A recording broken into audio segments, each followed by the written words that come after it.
Let's take a tour of Adobe InDesign so you can become familiar with the workspace and the tools available. With the latest version of InDesign CC open, you can open your own document or this document from the practice files for this tutorial. Once a file is open, you see the workspace. The workspace is made up of an open document in the document window, this area, the menus at the top of the application bar below the menus, the Tools panel on the left, and finally, panels that are docked on the right, like the Properties panel. As you explore InDesign, you'll find that you can arrange this workspace to have things you use all the time easily accessible, or maybe to show more of the document you're working on and less of the tools and panels. In the Tools panel on the left, you see all of the tools you can use to create and edit content in your documents. Some of the tools have a little arrow in the corner, which means there are more tools you can choose from. For example, press and hold down on the rectangle tool to see a menu of tools. Then choose the ellipse tool from the menu that appears. You can now see the ellipse tool is selected. Come back up to this selection tool or the black arrow up here and select it. The selection tool is a tool you use a lot to do things like select and move content. With it selected, come out to the document and click to select this image. If you look in the Properties panel to the right of the document, the Properties panel shows options for the content you select, and the options change depending on what's selected.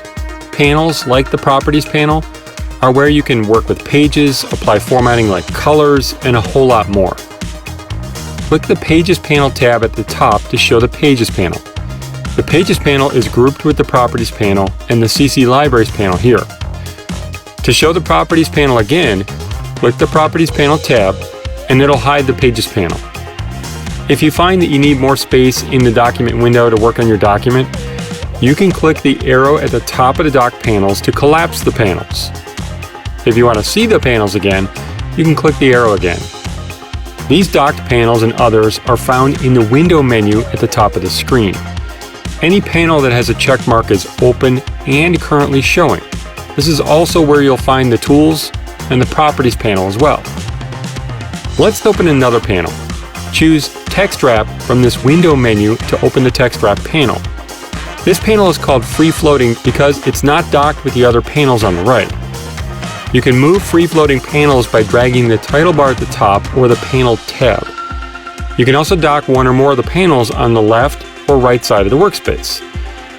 To dock the Text Wrap panel, drag the panel by the tab, the name up here, to the right onto the panel tabs at the top up here. When a blue highlight appears around the Properties panel group, release. The Text Wrap panel is now added to the group. As you start opening and closing and moving panels, you may find you want to reorganize and clean up the workspace. To do this, you can reset the workspace.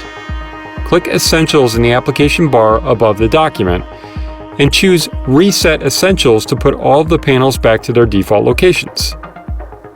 In this menu, if you see something else chosen to start, choose Essentials first and then choose Reset Essentials.